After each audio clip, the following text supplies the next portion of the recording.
Robert McDowell. Robert. Okay. In regards to the many schools that Baba Yananan or Dr. Malachi Kobe New York or Dr. York, whichever you may call him, has taken you through, what has been your drive to stay or to go through the many different schools and to still be a prominent student teacher, prominent father, etc.? Well, because we didn't know anything from the start with, you know, at each school that he took us through, he always offered proof. Like he was talking through anything that happened and time to go into the Bible, he would tell you where in the Bible that you can find it, and where you can find it, you know. And because it as you were growing, you know, I was 35 years old when I first came in the community, you know, but it's still I was growing. I'm still growing, you know. So whatever school that he take you through, you really, really growing. Then you find out in the end that the school that he took you through, that was so that nobody could fool you. A Muslim can't come up and fool you. Hebrew can't come up and fool you. Nobody can come up and fool you because you done went through all that school and stuff, and he done showed us all the right and the wrong about this school. So you're good to go then. You know? Well, like I said, you know that where you come from. And when you begin to read and study, and you have the ability to go out and talk to people that you've never talked to before, and they listen, and then you sit there, man, and just become a product of everything that, you know, that he has, that he is. You know what I'm saying? Because he's our example.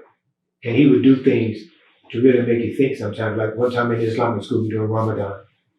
And because when we fast for 30 days, no water, none of that stuff. You know what I'm saying? Almost died. And he'll come by eating a sandwich. And you sit there about the, you got dry mouth and you're hungry, and you look into that, Ramadan for y'all, ain't for me.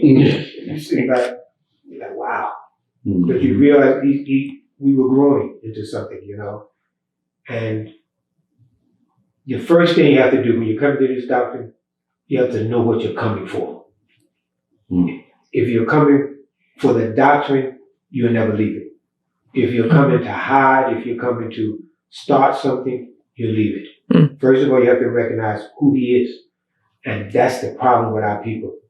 Because of him being a singer, because of him being a producer, because of him being all the other talents.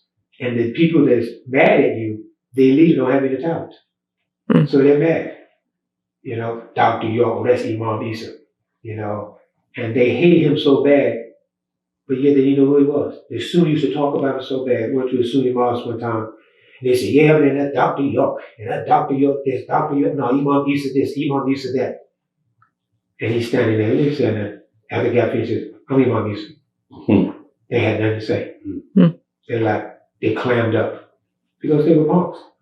You know, they would run through our neighborhood, and he said, okay, y'all got us this Sunday. They ran another Sunday. Okay, y'all got us another Sunday. The third Sunday they ran through, we didn't go out.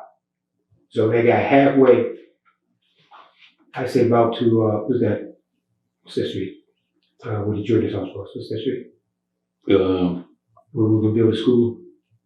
Sudan? Not Sudan. Coming from the school.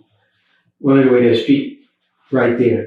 And all the brothers from both sides of the street out of the houses came. And we were lined up.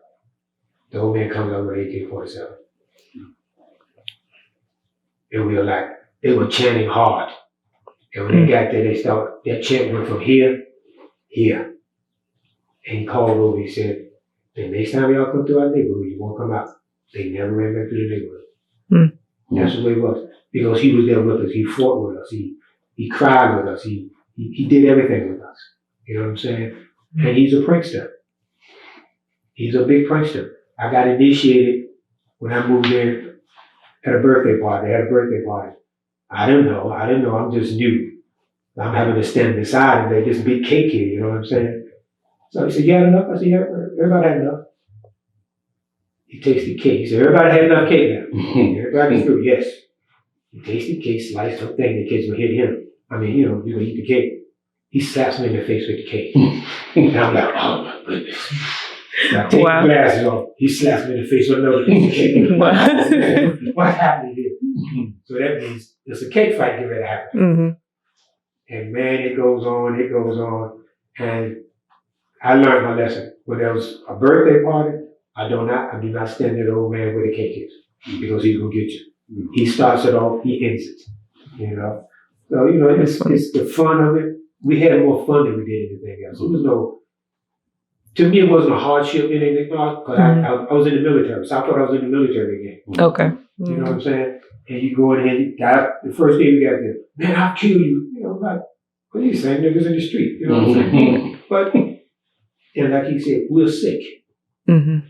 That's the hospital. He's the doctor. And people forget that. We're sick.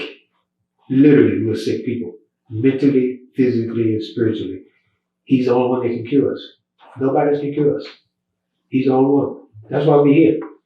He said this is one of the white man's biggest nightmares. We're here together, talking about right knowledge, and we're in the They street. don't like this. They don't like this. Mm-hmm. You know what I'm saying? And y'all got to continue this. He said his freckles are too close. Yeah.